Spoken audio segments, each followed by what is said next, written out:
Ahoy, ahoy! Welcome to a brand new edition of the Ramble on Reactions. Sitting next to me, looking handsome as always, is handsome Dan Nye. And sitting right over there, looking dashing and clever as always, clever Eric Muller. Well, thank you. So, Dan, you recently saw a movie where you punched a lady bee! It's a bee that gets punched in the face! You gotta be running while you say it, though, but I will... Oh, okay. You punched a lady bee! Yes! There's actually more bee references that you could have pulled from where there's another, same character goes, why does he get to have his stinger in front? You're pulling me here. Just go watch Community, because we'll do this all day. It's true. Anyway, I got to go see Bumblebee, and in my head... So what's the buzz about this movie? I quit. Yes! Okay. No, I get to do it. Okay. You get to do it about a movie you haven't seen. I can make it up. So John Cena does this. I kept going with, in my head, I kept going back to that YouTube video from like more than a decade ago, and I kept going, Bumblebee! I knew that would get a reaction. Bumblebee. So, Bumblebee is the prequel where you find out where the heroic character for the Transformers film, Bumblebee, A, comes from, and B, how he loses his voice box. Because it's important. Yes, it is kind of. So, this movie... The first 10 minutes of this movie are the best Transformers, No, it's like the Battle of Cybertron. Yeah. Yeah. You see the Battle of Cybertron, that's what starts the film. It's not a spoiler, that's just where it is. And you get Optimus Prime, you get Bumblebee, you get Soundwave, you get a few other names that I don't know. Megatron, I'm guessing? I don't know if they specifically point him out. Okay. Like I said, Transformers were just before my time, so I know a handful of them by name, but I don't know a lot of them. So I'm guessing after that battle, Optimus Prime go, you gotta get your ass to Earth! Yeah, more or less. But you also get... You're gonna get your ass to Earth, Bumblebee. Not bad. Thank you. You also get a lot of exposition in a short amount of time. Why? Essentially, they set up why the plot of this film happens, where it's like, I am Optimus Prime, this is the exposition, and here's where the plot shall go. And it's like, oh, okay, you're Optimus Prime, I get it. Also, weird and cool hearing Bumblebee talk. Because he does talk in the first 10 minutes. And again, not really a spoiler, he loses his voice box. Yes, at the end of this sequence, more or less. But it's really well done. You get introduced to John Cena's character really early on. He's the bad guy, right? Yeah. Ish. You get more into that as the movie goes along, but you get pretty quickly through that, and then you get on to introducing to Haley Steinfeld? Steinfeld, yeah. I don't want to say it's Steinfeld. I can't. Steinfeld, sure. Steinfeld. Haley S. Yeah. So she's a teenager who just turns 18. She's gotta get that first car, man. Exactly, right outside San Francisco, California, and then it's like most movies. You're just outside of San Fran. That's pretty much the end of like well-known actors and John Cena, and then I kind of knew one of the other military guys, but I couldn't figure out where he was from, and I couldn't pull his name to save my life. But like the story there, then the whole middle third to middle like 2/5 of this movie, really, it's a long chunk of this movie is all if you're splitting fifths on either side, it makes sense in my head. So like your Steiner math is on 4/10. So. What essentially the middle of this movie is more of a coming of age tale, and you're getting Bumblebee involved in a lot of it. You're getting a lot of her relationship with the car. You're getting a very It's E.T. Yeah, kind of. It's E.T. But with a car. But with a car that can fight and kill people. Yeah. And then the third... And a lot more John Cena, because John Cena was only a child when E.T. first came out. God, I think about John Cena, and I never really watched wrestling where he first starts acting, but I did watch, when he was in wrestling, I did watch his Psych episode a lot, and he's wooden. You can tell he's not like... I'm sure in WWE you learn to keep portraying that character. Yes, you are a character. Yes, you're a character. And in Psych, he's just wooden. He plays a military guy. It's fine. But then watching him play a similar character from Psych to this movie, it's like... Bro's got some acting lessons. I appreciate that you learned how to act, John Cena. And and you know how that was... We talked about this movie years ago when it was first announced, and I was excited because John Cena was attached. And I was, not happily surprised, because at this point, I expect him to be a decent on-film actor and entertaining, and he was. It's like, did his role perfectly. Nice. But so you have that middle part of the movie where it's all dedicated just to their relationship and shenanigans ensuing and like the coming of age stories.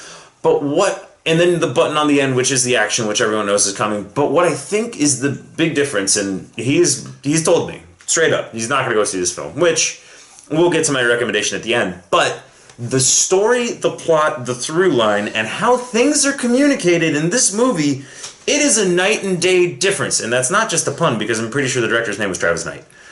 Yeah, you're right. So it's shocking, because even in the first, I said in the beginning, the first 10 minutes are the best Transformers movie. You see everything that's happening. Everything is like from far away. You understand who's good. You understand who's bad. It's not like if Eric's phone was a Transformer. It's not like the camera's going like this for everything. It's like, here you go. This is some battle sequences, and this is what's going to happen. And it's like, I appreciate you not just like Michael Baying this situation. Yeah, not even that, but like it's the Jeff Goldblum in Jurassic Park. Just because we could, we never stopped to think whether or not we should. And like that's where they went back, and it's like, and I think a lot of this isn't. We're filming this a few weeks after it came out, and that's what a lot of people said. Had this started the franchise, like they started from here, from point A, and they kind of tee it up into the first one. Kind of, it's not like set in stone. It's just at the end he transforms into the Camaro. Ah, okay. So like it's not like I was gonna say they don't CGI a young Shia LaBeouf, a baby Shia LaBeouf, because he would have been like like a legit a baby, because this takes place in '87. Yeah. So. But, like, had they done it with this to where they it's just... find some poor actors, like, you're going to be the body for Bernie Mac. Yeah. It's just, it's a story with heart. It's a story that you can easily follow the plot. You really... And one thing they did is Bumblebee is a great character. I'm not saying, like, mediocre. Like, E.T. you kind of feel things for, and that's a great comparison I never thought of until he literally just said it. E.T. is a great character, and, like, you feel emotions for. This CGI character... They do a great job of legit bringing him to life, giving him emotions, and he literally has to relearn how to communicate because his voice box is ripped out in the first 10 minutes. So they do a good job of doing that. Negatives? Yeah. It's paint by number. Like they're going big CGI battle in the third act. Yeah, it's not big though. That's the thing is they do a good job of after that Cybertron battle. They do a good job of grounding it. As much as you can with a movie with a giant robot that transforms. I mean, I'm only saying that because after the Cybertron battle, minor spoiler, there's only 3 robots in the entire movie. Yeah, it's Bumblebee and the 2 that come back. The 2 Decepticons. Yep. So, yeah, it's literally grounded, but then you can't get, like, you get CGI battles, but it's not, like, overwhelming because it's just, like, a 1-on-1 or a 2-on-1 So it's just, like, this is really easy. And you can actually tell who's who. Exactly. It's super easy to follow. And their color schemes are really obvious. So, but that's the thing. It's kind of paint by number. It's kind of like you said, a fish out of water story.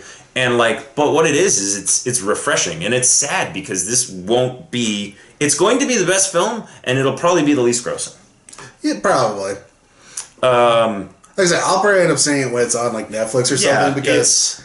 Again, it's not that I'm one of those people who always bitch, I want to go Transformers movies. Like, no, I got burnt out on the Transformers movies. And that's... I need my time. Yes. I need to get that relationship rekindled. I was going to say, yeah, it's kind of like, as movie-going audiences, we've been in an abusive relationship, and it's like, I'm not ready to trust you. Right, I'm not ready to love like, again. No, but like, literally, I took some time, I reflected on myself. I got rid of Michael. He's no longer involved in my life. I'm a better person now, because I've done some introspection and realized what was missing in my life. I got rid of Michael, and I brought in John. John's changing everything. John Cena. You can't see it. We need the reporters. No, we won't do that. I'm so sick and tired of hearing that now. Okay, so all that being said... Yeah, so grade this. That's my line. All that said, grade it. It's a B. Like, you don't have to rush out and see it. It is a good movie. I hope the sales will propel it to be like... This is for instance... How to justify going in this direction for a sequel. Yes. Kind of like how... because I hope Sony doesn't do this, but kind of like how Venom was popular. It's not a shared universe. I hope they don't do that. I hope this standalone Joker is popular. I hope they... continue to do just solo good movies, because that's what we want to see. Like, we don't have to have, not everything has to be the MCU or Star Wars. It doesn't have to be that way. Just give us good movies. That's all we ask for. Give us a standalone Soundwave movie. Give us something like that. Like, you could do standalone on so many Transformers. Bumblebee just happened to be, number 2 after Prime. That's right. Because you got Prime, and then you got whatever comes after Prime. All right, commentators. Please love, share, comment, subscribe. Please let us know what you think. Is Bumblebee truly the best Transformers movie or the worst? And you think Dan should die because he liked it? Let us know. Pitchforks! Torches! Clever Eric Muller. Handsome Dan Knight. We're going to keep talking things. Bye-bye. Ramble on.